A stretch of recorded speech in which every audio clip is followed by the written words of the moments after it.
again. The video I'm making today, I've got a lot of requests for, a few people messaging me and DMing me asking about it.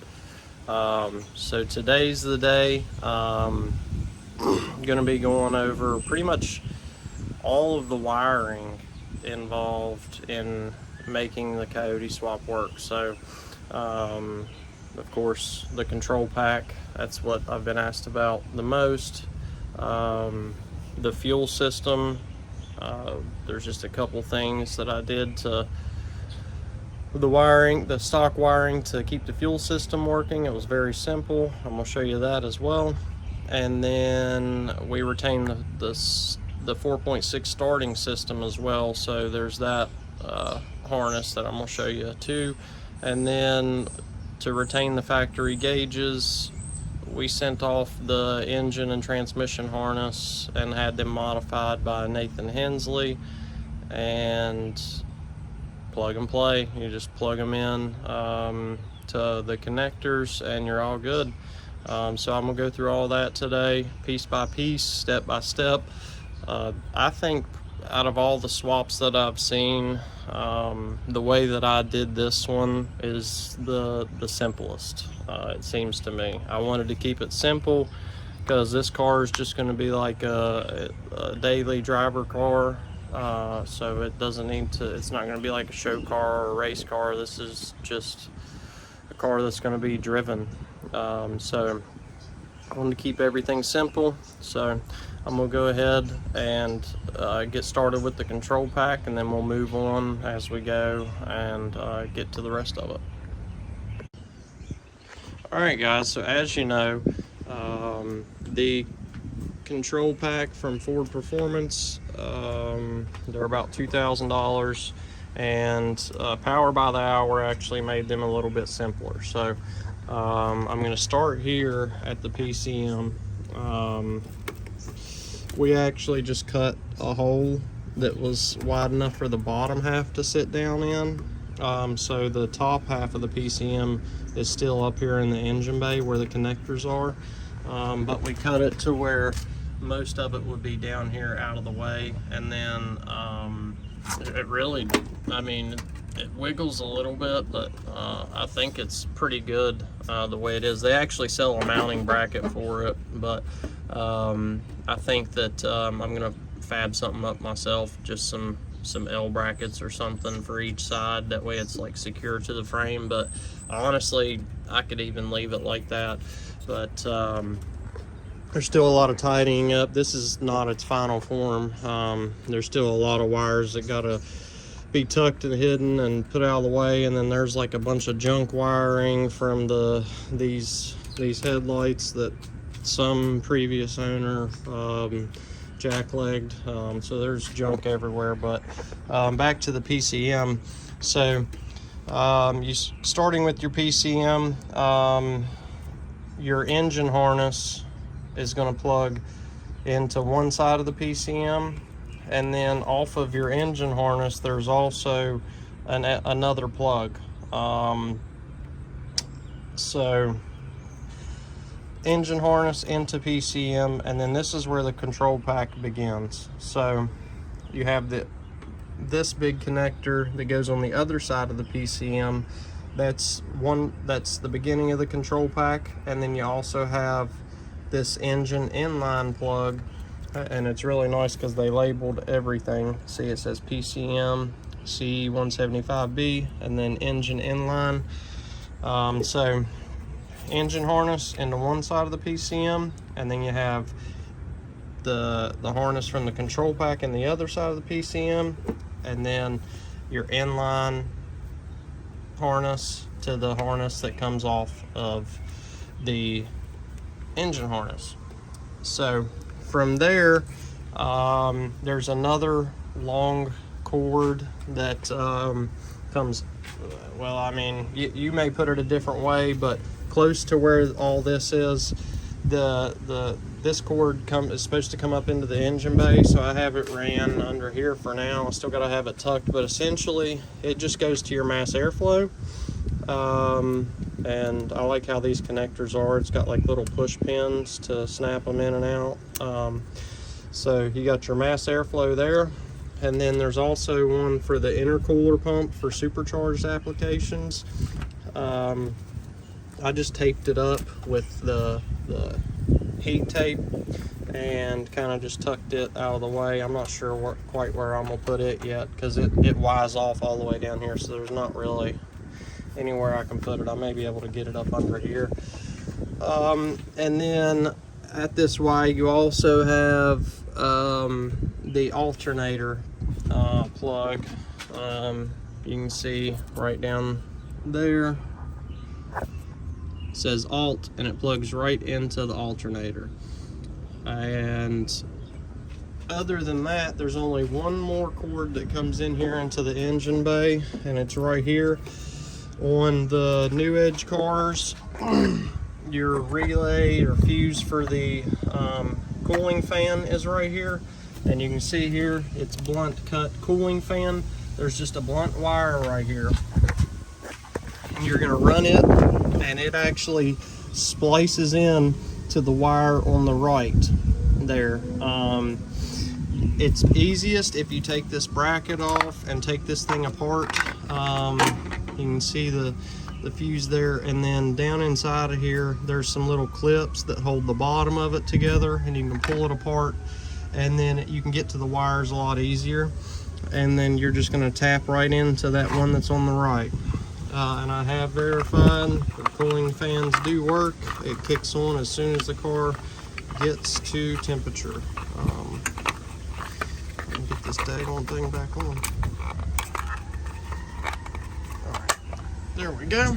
Okay, so we have pretty much everything in the engine bay. I'm going to go over one more time, just so everybody knows.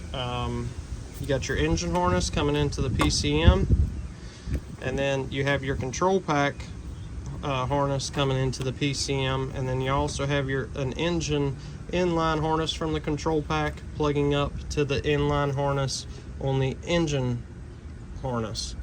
Then you also have this wire that comes up and splits into three. One goes to your mass airflow, one's for the intercooler pump. You won't use it unless you have a supercharger, and then the third one goes down there and plugs into the alternator. And then of course the blunt lead that you tap in to the cooling fan. So from there, you can see it's just a mess here, but I just there's a lot of extra wire for the engine compartment part of it, so I just like zip tied it all up and out of the way. None of this, I still got to tidy it up and clip it, because you know, all this is going to be covered by your inner fender, so none of this is going to be visible, and it's all going to be protected anyways. But so from there you have more of the harness. So here, these wires are actually not used. These two white wires, I can't even remember what they say, but I've got them tied up in here. But for my build, I did not need them. And then this yellow wire is a 12-volt key on wire, and I'm gonna show that to you in a minute, but I wanted to show you it's actually back here on the harness, and I ran it all the way into the engine or into the passenger compartment through the hole up here where the grommet used to be, and then I have it spliced into the radio, because the radio is what comes on when you turn the key on, so that seemed like a good 12-volt key on source. From here, I'm trying to get rid of this glare. Maybe I can just pull this down all the way to show you. We do have the fuse box here in the inner fender. So you don't really have to do much to it. It has its own wire wired up into it. Pretty much all that you really do is just add another 12-volt wire into it, and then that 12-volt that comes off of the fuse box goes into this fuse that comes with the control pack. So I have that fuse mounted right here with self tappers. So you know, your harness comes up, goes into the fuse box, and then you add the 12-volt wire, and one side of it you're going to run to this side of the fuse. Then the other side, you're going to get your own, all this you have to supply your own wiring for this. So I actually stripped the body harness from the 2015 Mustang that we got the engine from, and that's where I got all this wiring. So this is factory Ford wiring that I used. God, this is terrible. So comes from the fuse box, plugs and taps into one side of this fuse. You actually, when it comes, you actually have to bolt this fuse down and put it together. But so you got 12 volt from the fuse box coming into one side, and then coming out the other side you have the 12 volt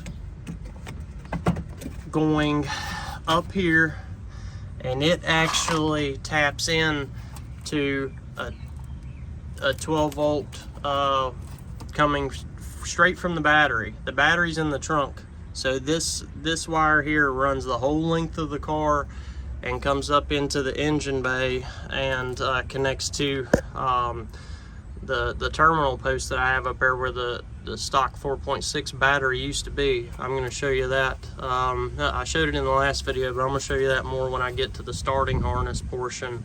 But like I said, that from the fuse box, you add your 12 volt wire, add your inline fuse, then add the second wire coming off the other side of the fuse, and it taps directly in to your 12 volt main. And this 12 volt main goes directly to the alternator. And then I have another wire, another 12 volt that's the exact size of this, going from the alternator over to the well, I'll just show it to you. So this 12 volt goes to the front of the alternator here, right on that bolt, and then there's another wire that comes up, it's actually right here, and comes across, and it's tapped in to this terminal thing that I have here. You can see it's right on the bottom. So I just wanted to keep those original Ford harnesses, because this harness is for your starting system. So I wanted it to be like there was a battery here, so you can actually, if the car dies, you can actually jump it from right here if you needed to as well. So that's pretty much everything from the engine compartment and the fender well. So moving on from here, you go into the car and you got to jam all that wiring. All of this wiring that you're about to see has to be fed through that hole that's, I mean, really, it's like up in here somewhere, back behind there. So it's kind of hard to get some of this stuff through.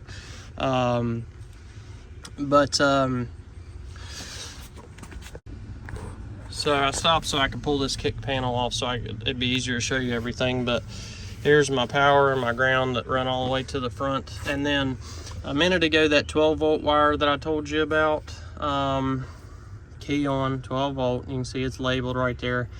It wasn't long enough, so I actually had to extend it. And this goes back in behind here and wires in to the 12 volt key on for the radio. So just use your tester and flip the key forward, and if it gets 12 volts, that's the one.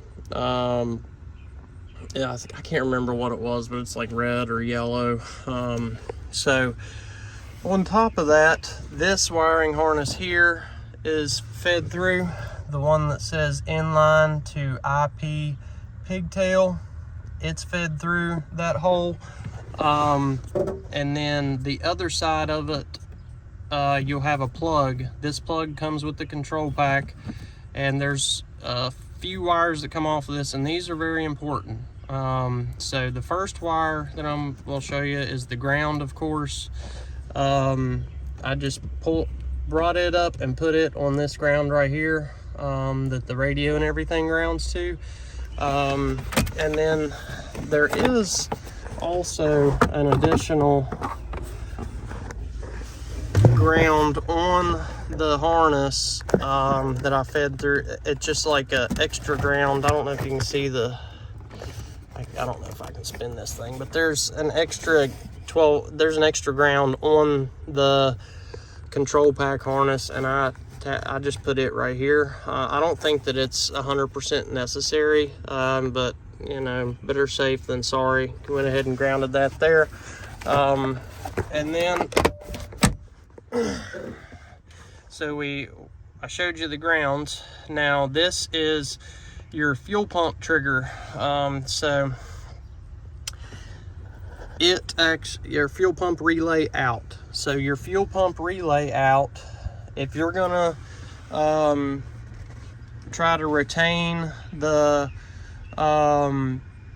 inertia switch in the trunk, then that's what this is gonna do. So you run this wire into this harness here. You pull the kick panel off in this very first harness. You're gonna come up here and there's a green wire with a yellow stripe, and you're just gonna tap right into that and then plug this connector back up. You do not tap into this side, you tap into this side. And like I said, this is gonna retain your inertia switch. So if your car gets in an accident, it shuts off the fuel pumps. Moving on, there is your ignition relay trigger, and then your starter motor request. There's one, oh, yeah, right there. Starter motor request and ignition relay trigger. This red wire here is not used. It says hat B on it, and I wired it to a 12-volt source, and it turned out that I wasn't supposed to. I talked to Power by the Hour because my car wouldn't start, and we ended up figuring out that was the issue. So this is unhooked. So if you're using the stock 4.6 starting system, you don't use this wire. Do not hook it into anything. So we have the ignition relay trigger and the starter motor request. These two wires, as you can see, are fed through here, and they actually are hooked up underneath the dash. So I'm gonna go around the car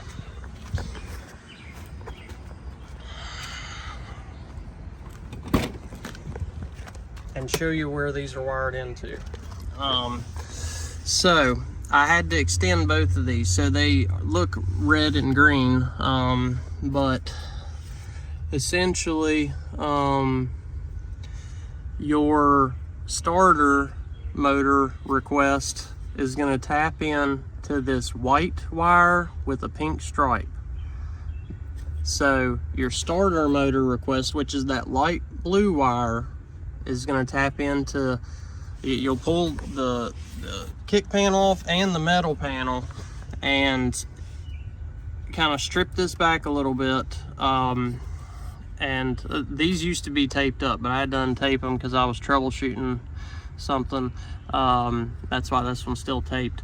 But the light blue wire, which I extended and made it green, so act like this is light blue, taps in to the white wire with the pink stripe. Then your ignition relay, which is the light green wire, I used red to extend it. It taps in to the red wire with the green stripe. So your ignition relay trigger, which is the light green, is going to tap in to red with a green stripe. And that's pretty much it for tapping into wires. The rest of it is like wiring harness and plugged in connectors for as far as the control pack goes. And honestly, we're almost done with the control pack. So this is also fed into the engine compartment. Of course, that's your OBD2 port and your check engine light. This is your clutch bottom button. So couple things. If you're using the stock 4.6 starting system, you don't need this, so just forget about it. And another thing, they send you the actual switch that this plugs into in the control pack, and the switch they sent me does not plug into this. So like, I think that they even messed up on that, but luckily you don't even use that. The last thing is you're going to be drive-by wire now instead of drive-by cable. So your gas pedal is part of the control pack. They send this to you. Now mounting it up, it doesn't just mount right up to the new Edge car. So there's actually a bracket here. It's really nice billet aluminum. If you go back to my first or second video, you'll be able to see it up close. It's made by Scram Speed, and it's by far the highest quality pedal bracket on the market for the Coyote swaps. So you'll remove the 4.6 gas pedal, then you'll install that bracket, and then that gives you the ability to bolt the control pack gas pedal up to that bracket. Now, at the top of it, you have a wiring harness that plugs in to read your throttle. The way that I have this wired, this thing has almost no slack. It was like, we fought with this for a while to get it to actually plug in. We ended up having to take the pedal off and plug it in and then put the pedal back on because it's just not long enough. And we didn't want to cut it and extend it, but we ended up making it work. So it's just barely long enough. We ended up getting it to where there's just a little bit of slack. So it's, you know, down to the inch. So other than that, that's it for the control pack. That's pretty much everything in the Coyote control pack to make it work. It's, you know, seems intimidating, but it's really not. You know, I just went through everything with you, and it's not that crazy.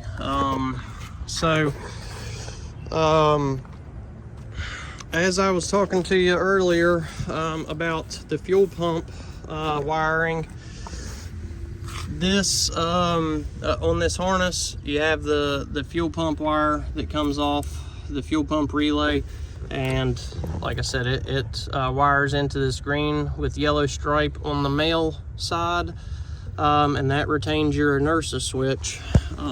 Your inertia switch is here in your trunk.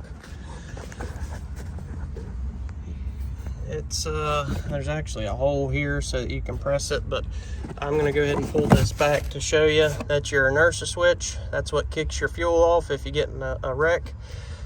So if you're keeping the wiring from the 4.6 to get your fuel system to work, you're gonna unplug this wiring harness here from this module, and then I'm not gonna untape this, but I'm gonna explain it to you. On here, there's 10 pins, I believe. Pins number 2 and 3, you need to complete the circuit, which is the ground circuit. So I couldn't find any terminal jumper, so I just used short sections of wire. You stick one end of the wire into pin number 3, one end of the wire into pin number 2, and then tape it up. That completes the ground circuit. And then you'll take another section of wire, stick one side into pin number 9, and then one side into pin number 10, and then tape it up. And then that completes the circuit. That's everything that it takes for the fuel system to work, if you use the SVE fuel system. So 2 and 3 are grounded out, and then 9 and 10, you complete the circuit for the power. And then you do not plug this back up, obviously, so you just kind of put shit up there and out of the way. And then, of course, we did the battery relocation here to the trunk. The kit comes with the whole box and everything. I'll just have the lid off. So your 12 volt wire that's what I was showing you earlier. We kept it inside the car, and then the ground, the 0 gauge ground, we actually went straight through the floor and mounted it to the frame. And then I went ahead and added another wire, another ground wire, and ran it all the way to the front. That way I have a battery ground up there at that harness in the front. So now I'm gonna move on to the last bit of wiring. It's going to be kind of hard to show you, but the starting harness is essentially just the original, 12 volt harness that hooks up to the positive side of your battery. You may not do it like this, but I bought this, positive and ground terminal, and I just hooked the original terminals up to this to keep it simple. As you can see, remember that pink and white wire that was inside the car? That's your starter, your starter motor request that we tapped into under the dash. You see it again here. It comes off of that same harness, and then that harness actually, goes down and according, you see I have a ground wrapped around it there, and then it comes all the way over here and hooks up to the starter. I have the starter wrapped to prevent heat soak, but you get the idea. You'll hook up the 12 volt wire, and then there's a small starter motor request wire, that pink and white wire. It goes to the small one, and then the big 12 volt wire goes to the big one. And then this starter that I have, it has its own little ground strap. So there's that. And then the way that I did it, it may not be correct, but on the Coyote, off of the motor mount, there was a ground, and I spliced it. Try to get under here and show you. So the Coyote ground from the motor mount, I brought it over and I spliced it into that same harness that has the power and the ground on it, that goes up there and goes to the battery. So I'm pretty sure that one that comes over the motor mount is supposed to be grounded to the frame, but I went ahead and grounded it. You can see that ground, it comes up through this harness and then runs across here, and then it's hooked in to the ground here. And then you've seen that I had the brown wire in the trunk. Here it is, coming directly off of the battery. I have it wired into the bottom here, and then the positive from the battery wired into the bottom here. And then, like I said, the stock 4.6 battery terminals hooked up to the top. So yeah, that's your whole starter harness. Besides on that starter harness, you also have the oil pressure switch, sending unit, whatever you want to call it. And the switch on the Coyote engine is the same as the 99 4.6. So that wiring connector plugs directly into the Coyote. This is from the 4.6. The same switch is on the Coyote motor. So it just literally plug and play, plugs right up. And that is the whole factory 4.6 starting harness. You got your oil pressure switch, and then the harness that goes over to the starter, and I have the ground tied into it. And that's why I did it this way, because I kept the 4.6 starting system because it's so simple. Makes everything as close to plug and play as possible, and that's what I was going for. So I think we've went over the entire control pack in depth. Now we need to touch base on getting your gauges to work. Again, shout out to Nathan Hensley. It is a little steep, $350 for him to de-pin this and you know, make everything right, but I will, you know, it is pricey, but you get what you pay for. He nylon wraps all the wires, and I mean, he really seems like he takes pride in it. He, you know, does it as good as you can possibly do it. So that's a plus. So I'm gonna start with the engine harness. I went over this in the last video, but I'm gonna go over it one more time. So you have these two that come off. I showed you this one a minute ago. Those two wires, this is your stock engine harness from the 4.6. This one comes over and runs, and it plugs right in here. So this is what you get back from Nathan. You can see it's nylon wrapped. It comes up and it plugs right in to the 4.6 starting harness. There's this connector here.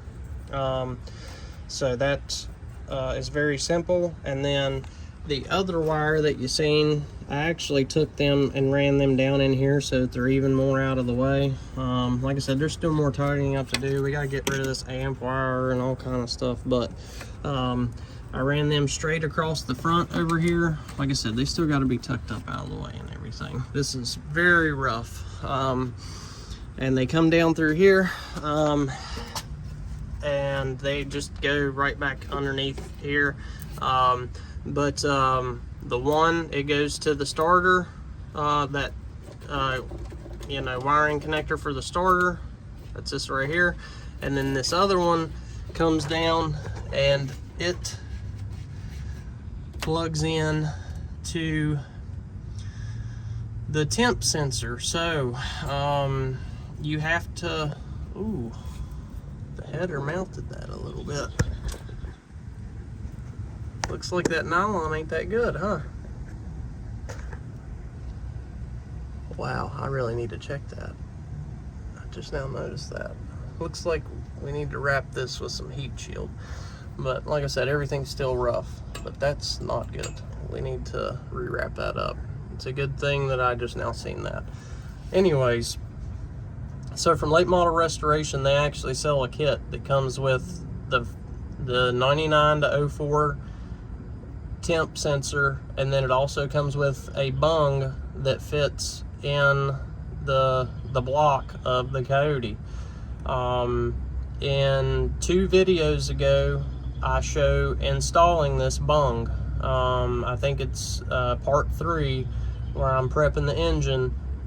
There's a plug right here that comes stock on the Coyote engine. You take that plug out and then you screw a brass bung up in there, and then the temp sensor screws right into that bung, and then the harness that Nathan Hensley made plugs right into that, and then goes over and plugs in at the back of the engine bay. And this is what's going to keep your stock gauge for the temperature going, and then of course your oil pressure. So that's half of your gauges right there. That's how you make them work. Then you have the other 2 that come off of here. There's literally only 4 wires that are kept. So I'm gonna start with one of them. Just goes straight down and hooks into the air conditioning. It's I got it zip tied here. Probably gonna have to put it more out of the way and run it down through here and into there, because we need to get stuff away from these headers. They're ridiculously hot. But it just comes right down here and plugs right into the AC compressor. Let me see if I can get a shot of it.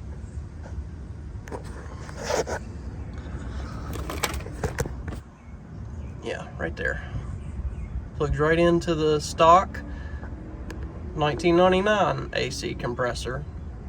Plugs right in right there, and then your other wire is for your tachometer. So I ran it down through here and brought it around, and he makes a little plug for you.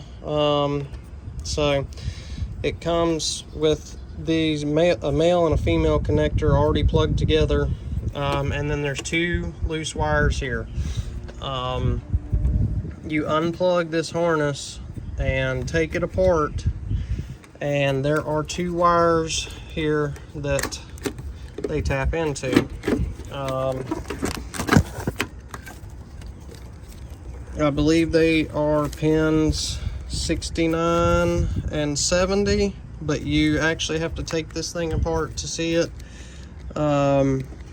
I'm not gonna do that, but you get the picture. Tap these two into pins 69 and 70. Correct me if I'm wrong, and I'll go back and change it, but I'm almost certain that that's the pins, because the numbers are stuck in my mind. So that's the whole deal. That's pretty much everything wiring wise that you have to touch. So you got your oil pressure, your temp sensor, and then your AC compressor, and then your tachometer. And then you also send your trans harness to him, and he does the same thing. He seemed like he really just wrapped them. I'm not sure, but everything just plugs right back up where it went. These 3 or 4 wires go down and plug into the T45 transmission, and then there's one that comes off and plugs into this little harness here. Forgive me, I don't know exactly what they're all for. But another thing, after you hook everything up, the car won't start unless you have this harness plugged up. Like, it won't even send a request to the starter unless this harness is plugged in.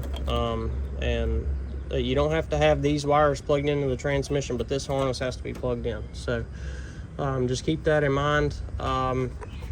But I think we have officially touched base on everything. I showed you the entire control pack from start to finish. I tried to be as thorough as possible. I showed you the fuel pump wiring, where you have to tap into the inertia switch and then complete the ground and power circuits on that harness in the trunk behind the carpet. I showed you retaining the 4.6 starting system, and you can even use a 4.6 starter on this, which also has the oil pressure switch on it. Makes everything a lot simpler. Then I also showed you the wiring from the stock gauges. So I think that's just about everything. It's really not as crazy as people make it out to be. People messaged me having trouble. I didn't have any trouble. So I guess maybe some people are just unlucky. I did have one issue. That red Hat B wire that I mentioned earlier, I had it wired into a 12-volt constant, and the car started the first time when it was wired up, but it burnt the fuse in the Coyote fuse box. So I think that's why it let it start that one time. And then for like 2 weeks, the car was sitting while I was waiting on stuff, and I couldn't figure out why it wasn't starting. Then I talked to Power by the Hour, and Frank there helped me out. He actually called me and was texting me. They really care about helping you get this stuff going. But essentially, I just had to unhook that Hat B wire. Now everything's good to go. Matter of fact, the car should fire right up if I hook the battery up. Sorry, I was looking at that temp sensor wire that got a little melted. I guess we're gonna have to heat wrap everything that's even remotely close to the headers. I thought that nylon wrap would be good for heat, but apparently it's not. So Nathan, if you see this, Maybe the last few feet of stuff that's going to be close to heat, maybe add some extra protective coating to it, or suggest that to people when you send it. I thought that stuff that was on it would protect it from heat, but I was wrong. So we are gonna have to, I knew that I have to wrap the O2 sensors and stuff, so we'll go ahead and do that. At the same time I wrap the O2 sensors, we're gonna tidy up a lot of wiring. Oh, and then there's also, I didn't show this, but there's also a ground strap on the back of the motor. On the driver's side at the back of the head, there's a ground strap, and I just grounded it right here to the firewall. So there's that. Make sure you clean all the paint off first, but I'm going to get in the car and start it for you guys, just to show you that all that wiring does in fact work.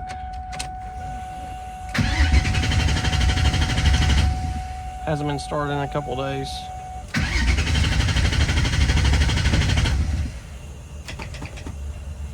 Well, might be out of gas too, but all right. Correction. So earlier, well, seconds ago, I'm gonna edit this in. I tried to crank it and it wouldn't start. So I was like, tried to be nonchalant about it and kept going with the video, but it pissed me the fuck off, because I went through so much stuff with this car, and I went through a 30-minute presentation just for the car not to fucking start. So what happened was, when I was up under the dash showing you guys the wiring where it taps in, when I was wiggling this wire, the connection was like crappy. So these like inline connectors, they suck. I'm gonna rip all of them out and just do bare copper connections and tape them up, because I've had nothing but issues out of these things. They are trash. So without further ado,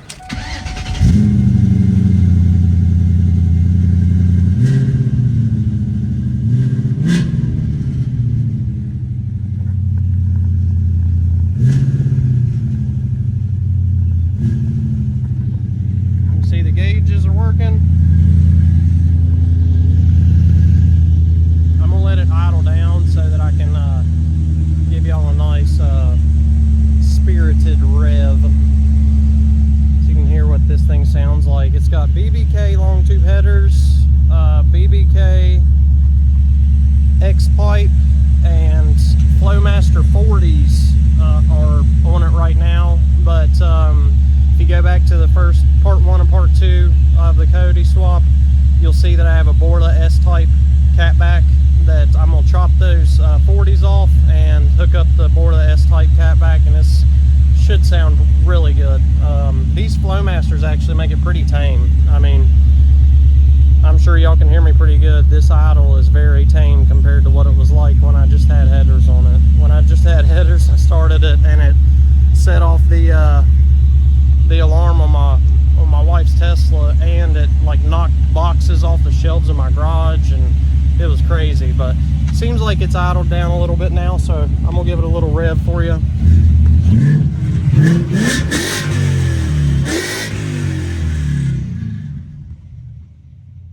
So yeah, if you have any questions, leave them in the comment section, or feel free to message me. I'll help out anybody that I can. And if you like the video, leave a like, and most of all, subscribe to the channel, because I got a lot more content coming. As soon as I bleed the brakes on that thing, it's ready pretty much to take its first test drive and see how it feels. It just, I had the brakes unhooked for so long. I think there's air in the ABS module, because I bled them with a pneumatic bleeder, which usually bleeds them like that, and there's still a little bit of softness in the pedal, so I'm gonna have to check that out. But like I said in the last video, I got content coming up soon. I'm gonna get back on my Cobra. Last winter, I pretty much just refreshed the entire suspension and fixed the strut tower and redid the seats. So everything under that car is new. So pretty much just got it ready for the foreseeable future to be able to drive. But this winter, I'm gonna add some fun to it. Yeah, I'm leaning towards a supercharger. Was thinking about possibly doing nitrous, but I really think I want to put a blower on it with the conservative tune, just something to have fun in, you know. But yeah, like, comment, subscribe. Thanks.